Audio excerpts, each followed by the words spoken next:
Now, you're very welcome back here to Austin Stack Park in Tralee, where Cork have got the better of Kerry by 318 to 114 in this Phase 2 Round 2 meeting in the Electric Ireland Munster Minor Football Championship. We're joined here by the Cork manager, Kieth Ricken. Keith, give us your thoughts on that performance. There was some good stuff played there tonight.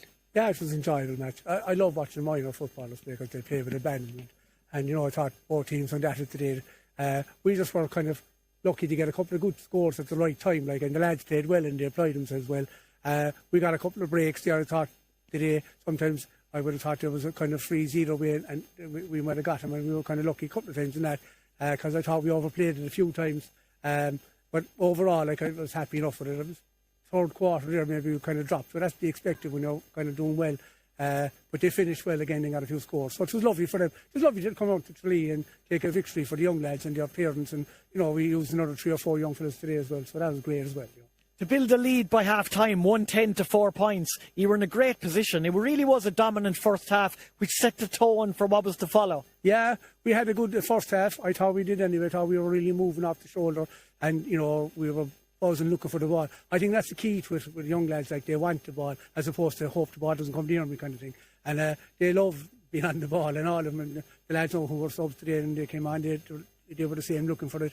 And the lads who were pushing for a game now for the next day against Waterford, because we have another game play next week. So they'll be on, and they want to get on the ball, which is lovely, I think.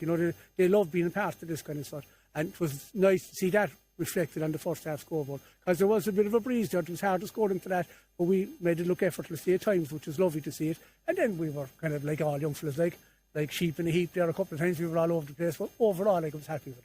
What was the Cork mentality coming here to Tralee tonight, Keith? Was it, we talked about it beforehand, myself and John, would there be a bit of shadow boxing? There didn't seem to be, even though the two sides will probably meet again in a couple of weeks' time, but he just looked set to lay down a marker, not just to Kerry, but maybe to the whole competition here. I tell you, with no disrespect to anybody else, I'm kind of uninterested in Cork, right? And so we're going out to play a match, and if we were playing, no matter who we're playing, we'll take the same approach next week. We'll approach that game, but, kind of doing all bits and pieces right, being focused. I don't want to use the word professional, but, doing things right and proper, and we'll do the same. The lads got a small bit of after the last day, because, after the last day, they're kind of delighted with it, but they didn't kind of focus on what they're supposed to do, go to the gym and do a few bits and pieces, what they're supposed to do themselves, and we paid the price for that. We picked up 1 or 2 injuries then because of it. So we know now today when they go into the dressing room, they do their bits and pieces. So coming down here, we do our business right. That's all we have to worry about. We're not worried about Kerry, and not worried about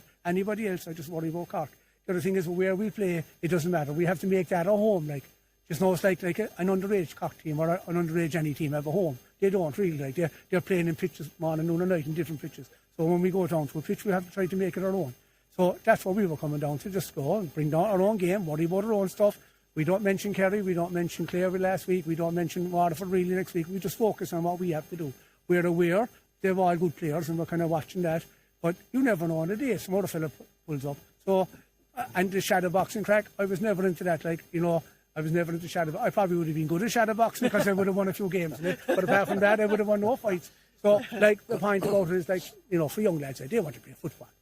Talks of shadow, but I'm sure the Kerry lads will be the same, and they'll come back next week. It's a clean slate in 2 weeks' time if Kerry are successful next week, and if we're successful, we'll start all over again, clean slate, tabula rasa. That's where we go, start all over again. How pleased are you, Keith, with the impact of your replacements tonight? When you look at Riley O'Donovan there, he thundered into it, finished with a goal and 3 points. Luke O'Neill got a goal off the bench. Mark Power wasn't even on long there at the end, and he got onto a pile of ball. Yeah, they're good lads. Mark's come from Charleville. Right, his uncle played for Cork Juniors and, played Sigerson for MTU and CIT way back, Alan. So there's good pedigree there with him. Obviously Riley's very, very good player. But they're all good players and they're all bullying for it, And you have to keep them kind of biting at the bit sometimes. And, you couldn't.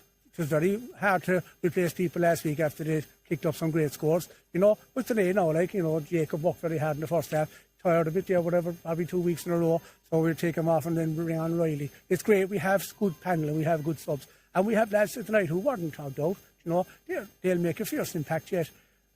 You see, I suppose we're taking a long-term view on this. Them young lads are taking a short-term view, which they have to do. They have to play in the present now and worry about now. Us old fellas here, we have to think about the future and what are we bringing through for Cork. So we're trying to give as many fellas as many opportunities we can to play for Cork at the highest level. What this means more likely tonight, like bar a catastrophe next week. But this means we'll be, we have to play Waterford, and hopefully we'll beat Waterford, or we'll draw with Waterford, or we'll only lose by a point or two to them, right? And that will put us into the Munster final, which puts us into an Ireland quarter final. So either way, like, we'll have 5 games got out of this, and and we've got 5 league games in, and we've got another 5 or 6, 7 challenge matches in. So we'll be handing over to Ray Keane next year, like we say, lads, here we are, okay, though, there's a lot more players, and we'll take the next bunch in, or we'll help out somewhere else. That's all we're here for, really. For us, it's long term, for the boys, it's short term, and they know that, and we know that. And so their job is to concentrate in the here and now, and my job is to think about, well, we'll hold him off now, we'll bring him on the next day. Usually on a night like tonight as well, Ray, the plaudits, a lot of the plaudits will go to the forwards, but John Kennedy there was picking our club or player of the match, and we came down to a choice between Kieran O'Shea in the middle of the park and Conor Downing at centre half back. 2 excellent performers. 2 bear them in, they come a long way. Every night they come training. I'm sure the lads in Kerry would know this too. There's some lads will come 2 and 2 and a bit hours of training. They're them lads now, And we've often played matches up the country where we're meeting crowds halfway, and the crowds that are coming down wouldn't have travelled as far as the 2 boys to get on the bus. They mind to go on there. So they're committed to it, and they're passionate about it. And when you get into that car and you drive that couple 100 kilometres a few nights a week, there's no question that you're going to go out in the field and give it your 100%. There's not even a question on it. And they're 2 fantastic leaders. Conor Downing is a great leader, and so is and Kieran, and both of them are very quiet about their business, go off about their business. There's no talk, there's no shite from them. They just go and do their business and go on about it. And they're huge leaders without ever saying anything. And I think that there's a very good future for them lads. And I would see that in the Rebel Journals in a few years' time. And a big thing here, and we can still see it here behind us in Austin Sack Park here tonight, the Cork supporters, they're still out in the pitch, families, friends, neighbours. They enjoyed this match, Keith, and that's just as important. Yeah, well, I suppose this is my second year with Minors now. Last year, we were on the losing end 9 or 10 points here. But, they're totally enjoyable matches. They're just play with a band. I mean, last year, if you were an independent observer from Stoke, Kennedy, Crowley, or wherever they call them from, when you look onto that pitch, you'll be saying, these 4 teams are going at it there. And the Minors do that. So I think a lot of people come to see this kind of pure football being played, for young lads, less cynical stuff, just, and there's love in them for their parents and, their grandparents and extended family and friends, and, down to Tralee on the night, like, there's a great bank holiday weekend, it's lovely to see it. But we had a good crowd in Clare last week as well. So their families, it's a big thing about their families, and the history, and to getting that young lad, there's a unique history, each young fella has a unique history, to get them to where they are now, not just playing for Cork, but to be 17, and all that goes with it. So that everyone, there's a village for every child, So, it's nice to see him here at the matches. Finally, Keith, before we let you go and enjoy this victory with your squad, just the injury situation, Tom Hooley, Conrad Murphy, Colm O'Riordan, nothing too serious for any of them? No, they're fine. Colm, maybe might in another week or so, right? I wouldn't like Tom and Conrad were fine.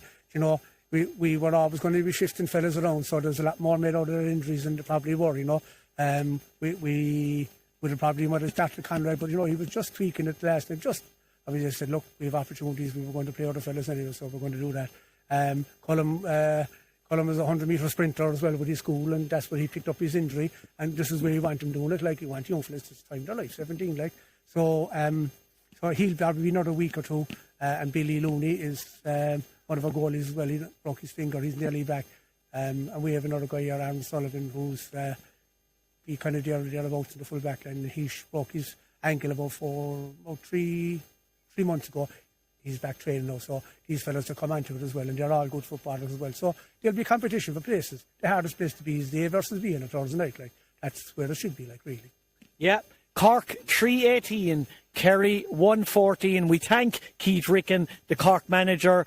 You go away and enjoy the rest of your evening, Keith, and safe journey back home, and best of luck for the rest of the competition. John Kennedy.